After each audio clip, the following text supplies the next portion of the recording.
guys, welcome back to Amanda's Favorites. Today we are going to talk about an oldie but a goodie. Well, an oldie to me. Plum paper was honestly what started me with online planners about 3 years ago.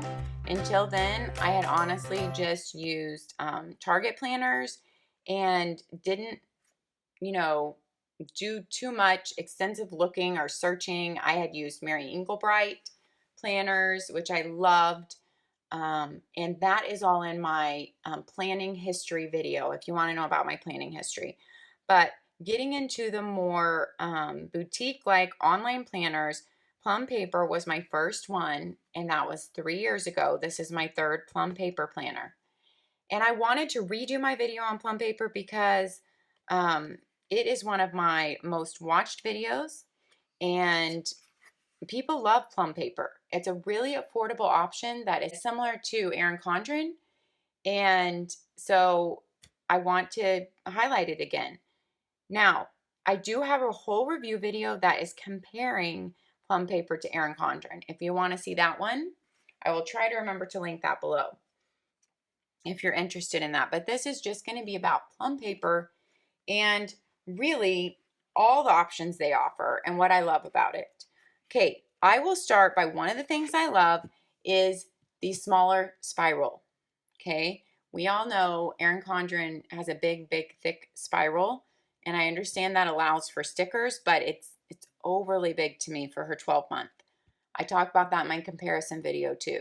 This is a 12-month Plum paper, and it feels exactly the right size, and the spiral feels exactly as it should be, and their spirals never have any problem. Like I said, this is my third Plum paper, and I never have any flipping problems whatsoever with any of my Plum papers. So that's one thing I absolutely love. Now, you do not get to pick your spiral color. That doesn't bother me because I honestly don't like paying for upgraded spirals anyway. All right, Plum paper offers this like clear, hard cover over a placemat-like cover, which is already really durable and waterproof. Now, they have just gotten into interchangeable covers, I believe. I have not researched that myself online yet on their site, but it might be something to look at if you're ordering one. Their covers, they have so many different designs to pick from. So many. It's hard to pick. But they also have so many different ways you can customize your design, where you can put your name at the bottom. You can put your name in the middle in a box. You can put just initials. You can make this white at the bottom, or you could do something like a box-like or lines at the bottom. There's all kinds of ways. You can include the year up here, or you cannot include it. You cannot have your name on the cover at all. It's just the options are endless. On their site, they actually have a ordering tutorial little video. And if you have never ordered from them before, I would highly recommend watching that because they have so many options and so many things you can add on that you might miss something that you want if you haven't ordered from them before. So check out their ordering tutorial video for sure. When you come into Plum paper, then they have 70-pound paper. It is very good. It has a really smooth feel to it. If you like to write on the really smooth, like almost silk filling paper, yet it does not, smear.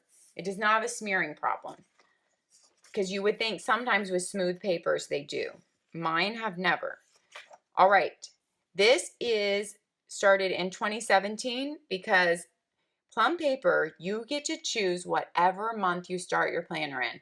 I honestly think that's probably like the top feature for me with their company. So you can buy a planner any time of year. You can pick whatever month you start in. This one I started in July of 2017. And you can either make it go 12 months or you can add on months up to 18 months. So you can add up to 6 more months, but you could just add 1 more month. You could add 2, you could add 3. So that is really awesome. That is probably my favorite feature of Plum paper. because it is so versatile and you're never wasting a planner. You can start it whenever you need it and want to end your year whenever you need it to. I love that. You have your year at a glance right here. This is your whole 2017. So 1 year is spread into the 2 pages. And then they give you the 2018 because mine just started in July of 2017. All right. Then you have a special dates page, which of course you don't have to use for special dates. You could use for so many different things. Sometimes I use these pages in my planner for bills, like when the big bills are due, so I can remember, like we pay our HOA 2 times a year. We pay our car insurance 2 times a year. We pay our big life insurance 1 time a year. And so it's like those big bills that you know when they're coming. It's nice to see it on the calendar and know when you're going to have to pay out those big things. So that's actually something I use my page for. Now, this one is ideas, plans, and goals. You have 12 for like the 12 months of the year, but of course, by any means, you don't have to use it like that. So it's pretty much versatile with no labels in the headers that you can use it however you choose to. After those pages, this is just another notes page. They even label it, giving you permission to write on it, notes. You go straight into your months. Your months are cardstock, tabbed. These months hold up beautifully. They've never given me any problem. And you don't flip straight to your month though. That's something I wish you did flip straight to your month. You have 1 page. You flip open and you have your monthly highlights page where they have you goal 1, goal 2, goal 3, birthdays, events, things to remember, and kind of a blank to-do list here. Then you have like a July notes or to-do list page, which is really helpful having with your month. But I just like to be able to tap open to my month, so that's one wish. I wish that I could tab open, but you have to turn 1 more page. Then you have your monthly view. They include all major holidays on the calendar, which I really love. They include your previous month's days, and they also include the next month that you're going to, the month that follows, and I like that too. And then you have a little note section here. I really like how they don't have too big of a header on their monthly pages, so they are really giving you maximum space for your monthly boxes to write in. I like when there's not a huge amount of room wasted in a header. Okay, that's just when I did my Sharpie test video. Not that I'm saying you should be able to write in every planner with a Sharpie. That's not what I'm saying at all. Watch that video and you'll understand it was just for fun. All right, let's go to August because I haven't written in here yet. So as you'll notice, their colors go kind of an ombre format. And so we go through greens and then we go through aquas and then we go through purples and then kind of into peaches, salmon colored. So we'll flip through the whole thing so you can see. August, let me show you how this works when a month ends. This is good to know in their planner. Some people love this.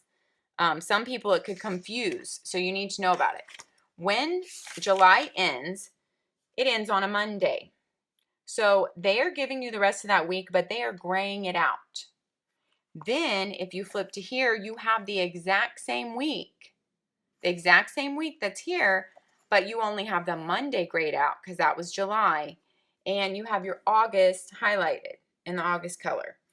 So when I used Plum paper every day for my daily planner, I actually would just pick one of these weeks to use when I was planning because I didn't want to go forward. I advanced plan and I didn't want to go forward and accidentally write something on 1 week that I wasn't going to use and miss something. So I would actually paper clip. Like if I wasn't going to use this week, I would usually just pick the week with the most color in it. So I would paper clip this week and I would not use that week. And so I would be flipping to this week. And I would just know that's the end of July and it was just fine with me that it was grayed out. Some people like to use both weeks. They like to just use the days that are only in color and use this for extra notes. Or not even use it for extra notes, but they just like to use the days that are only in colored for that month. Okay, here's something else you get to choose for Plum paper. You get to choose a layout. They have several layouts. They have 3 vertical layouts that I can think of, and I believe 2 horizontal layouts, if I'm thinking right. But they have so many layouts. You get to choose your layout. This is just called the vertical lined layout. So it's just plain lines, and you have 3 boxes at the bottom, which of course you could use for so many different things. It could be for dinner, it could be for workouts, it could be for like your 3 most important things that day, it could be for your appointments that day. However you want to use that. You have notes, a checklist over here for every week. You have a view of your entire month right here every week, which is nice. And you have a notes box right there. Now, I will say Plum Paper has just come out this year with a monochromatic color scheme, which is not all these ombre colors. It is kind of a grayish with a purple hue in it. At least that's what it looks like online. I haven't seen it in person. And it's just all that color. So you can look at that if you were interested in more monochromatic. Okay, these planners start at about $34, I believe. Somewhere right around there. And so they are markedly cheaper than ERIN CONDREN. And you get a lot of choices. Okay, so they have an hourly vertical. They also have a vertical, which was mine last year. And let me show that to you. This was my last year's. So that's why the font's different and everything, because it's been upgraded this year. But my vertical last year was called the Me ME planner. I think they've renamed it, possibly. It might not be called that anymore, but you can look at it under layouts on there. And it comes with your vertical divided into 7 sections, and you can even customize what's printed in those sections. Now, if you want to leave it blank because you don't know really what you want in there, that's completely fine too, and you can fill it in every week. I put go to 1, 2, 3, computer, call on, and my calling at church. Those were my 7 sections. So my go-tos were my appointments or wherever I had to go to for the day. So that's just one of their other verticals. Like I said, they have so many layouts to choose from, and I love that. And start whatever month you want. So after you run through your weeks for the month, you go directly, you have your note page for that month at the end. I don't think I've shown you that yet. Then you go directly into your next month, and you have your goal page for the month with your birthdays, events, things to remember. You have another note page for your next month of September. And I do really like how they're labeled. So you remember what month you're like writing these to-do lists for or your notes. Then you go into September, and you have your major holidays on there. And the same thing with the week ending in August here and going into September. So this is September, and then the same thing happens. You get a notes page at the end, and you go into your next month. Then at the very end, I just want to show you what you get. When your planner ends, you get 2 dot grids, a password page, a My Contacts page, a US holidays page for like the next 3 years. I love this, how it's laid out. It's so easy to find when Easter is or when daylight savings time starts. Those things are just easy to look up and find on here. Then you have a look ahead year at a glance of 2019, the next year. It comes with a good, durable, like hard cardstock folder on both sides, and then your planner ends. But let me tell you a few other things. You can add on so much to this planner. If you add on a lot, your rings will get bigger, okay? But they have on, if you go to their add-on section, you can see, oh my goodness, you can add on fitness pages to your planner. You can add bill tracking pages. You can add just extra note pages. You can add extra to-do list pages. And I believe they used to even had it where you can say you want extra note pages added in between each month, or you want them all at the end. So it is so customizable. It's so versatile, and you have so many choices with Plum Paper. And it's really affordable. Their add-ons are very affordable. Adding the extra months to your planner is so affordable. I think it's like $2 a month that you add on, which is like amazing deal if you don't mind having a bigger planner and you know you're going to use it. I did add on to this one. It's a little bit thicker. I think this is a 15-month, yeah, to my one last year. So you can see how the rings got a little bit bigger because 3 more months added in there make it that much bigger. But the ring is not overly big. It's like they don't give you an overly big ring for it. It's like it's the right size. So that was a 15-month and this is a 12-month. So if plum paper is something that you have been interested in, I would totally say check them out. It's worth looking at and seeing if it would work for you, because it's a really well-made quality planner for a really fair price. All right, guys, thanks for watching today. Have a great day and happy planning. See you next time.